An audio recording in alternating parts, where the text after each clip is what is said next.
नमस्कार साथियों, मैं हूं आपके साथ सत्यम विष्णु अवस्थी और आप देख रहे हैं सरल उपाय सहज समाधान। साथियों, आज के इस वीडियो में हम आपके साथ चर्चा करेंगे गणेश महोत्सव के विषय में। ये महोत्सव कब से प्रारंभ होगा, कब तक जाएगा और इसके अलावा और कौन कौन सी विशेष बातें हैं जो हमको और आपको ध्यान रखनी चाहिए, ये सारी जानकारी आज की इस वीडियो में हम आपके साथ चर्चा करेंगे। आप बने रहिए हमारे साथ वीडियो के अंत तक। चैनल पर नए हैं तो सब्सक्राइब करना मत भूलिएगा। चलिए साथियों, वीडियो को प्रारंभ करते हैं। देखिए साथियों, गणेश जी जो सारे कार्य को निर्विघ्न पूरा करने वाले हैं, जिनका नाम है विघ्न विनाशक।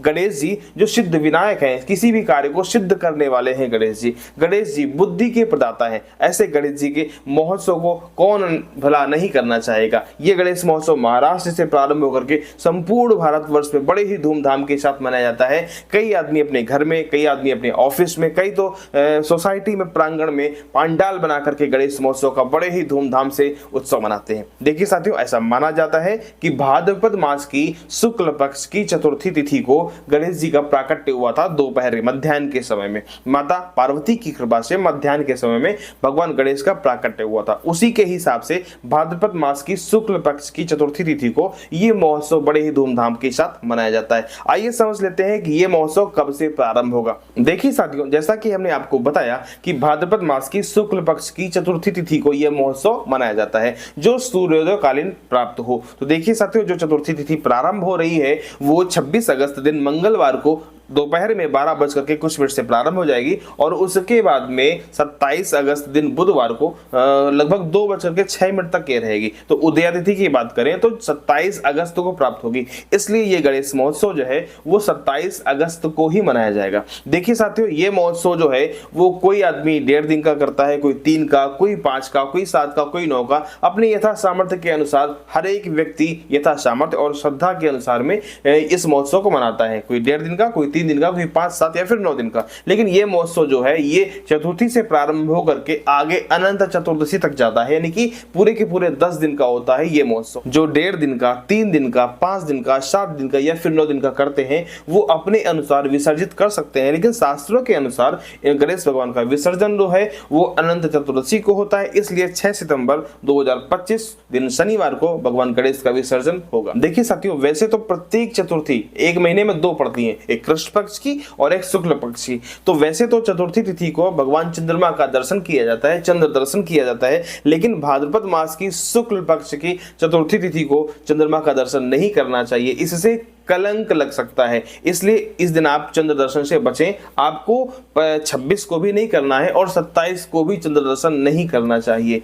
अब आइए समझ लेते हैं कि भगवान गणेश के महोत्सव में कौन कौन सी विशेष बातें हैं जिनका हमें विशेष ध्यान रखना चाहिए। देखिए साथियों, सबसे पहली बात तो ये है कि भगवान गणेश की जब स्थापना आप कर रहे हो तो आपको दिशा का चयन बड़ी अच्छी से करना चाहिए। सबसे पहली बात आप ये समझें कि जो सर्वोत्तम दिशा है वो पूर्व दिशा है। आप भगवान गणेश को पूर्व दिशा की तरफ स्थापित कर सकते हैं। यदि वो नहीं बन पाता तो फिर आप उत्तर दिशा की तरफ स्थापित कर सकते हैं। सबसे पहले पूर्व फिर उत्तर। यदि दोनों नहीं बन पाता तो फिर आप पश्चिम दिशा की तरफ भी भगवान गणेश को स्थापित कर सकते हैं। लेकिन दक्षिण दिशा की तरफ आपको किसी भी हालत में स्थापित नहीं करना चाहिए। शास्त्रकार कहते हैं कि दक्षिण की दिशा होती है वो पितरों की होती है, और जब आप पूजा करेंगे और यदि भगवान गणेश को दक्षिण दिशा में स्थापित करेंगे तो आपका मुख किधर होगा? भगवान गणेश की तरफ, यानी कि दक्षिण दिशा की तरफ होगा।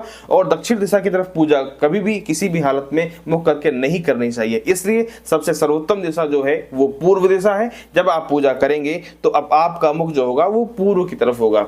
और पूर्वे सर्वदेवानाम, पूर्व दिशा जो है वो सभी देवी देवताओं की मानी जाती है। इसलिए पूर्व दिशा की तरफ मुख करके ही आप भगवान गणेश का पूजन करेंगे। जब उनकी स्थापना पूर्व दिशा में होगी तो आपका मुख भी पूर्व दिशा में ही होगा। अब दूसरी बात यह है कि भगवान गणेश को आप किसी ऊंचे आसन पर बिछाएंगे। यदि बहुत बड़े हैं तो आप कोई तख्त इत्यादि लकड़ी का बड़ा आसन कर सकते हैं, छोटे हैं तो आप लकड़ी की चौकी इत्यादि में बिठा सकते हैं। लकड़ी की चौकी लगाएंगे, फिर उसके ऊपर आप लाल या फिर पीले कलर का आसन बिछाएंगे। लाल या फिर पीला। पीला भगवान गणेश को बहुत ही प्रिय है, तो आप पीला आसन बिछाएं तो सबसे उत्तम रहेगा। इसके बाद जो तीसरी बात सबसे महत्वपूर्ण है वो ये है कि भगवान को विधि विधान से दूध, दही, घी, शहद, शक्कर और पंचामृत इन सब से स्नान करवाना चाहिए। स्नान करवाने के बाद में भगवान गणेश को दूर्वा बहुत ही प्रिय है, तो आपको दूर्वा का माला बना करके उनको निश्चित रूप से पहनाना चाहिए। प्रत्येक दिन, जितने दिन आप स्थापना करते हैं, प्रत्येक दिन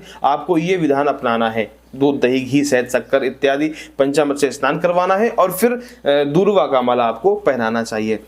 इसके बाद में आरती इत्यादि भी आप कर सकते हैं। उसके पहले आप ध्यान रखेंगे, भगवान गणेश को सिंदूर बहुत ही प्रिय है, तो सिंदूर भी आप, सिंदूर का टीका भगवान गणेश को लगाएंगे। फिर उसके बाद में आरती इत्यादि करने के बाद में भगवान गणेश को मोदक बहुत ही प्रिय है, मोदक या फिर बेसन के लड्डू, तो मोदक का भोग लगाएं या फिर बेसन के लड्डू का भी आप भोग लगा सकते हैं। ये इतनी बातें आपको जो मोटे मोटे तौर पर हमने आपको बताई समझनी चाहिए और ये अपने नित्य पूजन में, यानी कि गणेश जी के पूजन में आपको अपनाना चाहिए। और भी जानकारी आपके लिए हम लाते रहेंगे गणेश महोत्सव से संबंधित, गणेश जी से संबंधित, कि भगवान गणेश को किस चीज का पाठ करें, कौन कौन सी चीजें उनको चढ़ाएं जो बहुत ही प्रिय हैं। ये सारी चीजें आपको हम आगे आने वाले वीडियो में बताते रहेंगे। आज के इस वीडियो में इतना ही, मिलते हैं अगले वीडियो में, तब तक के लिए नमस्कार।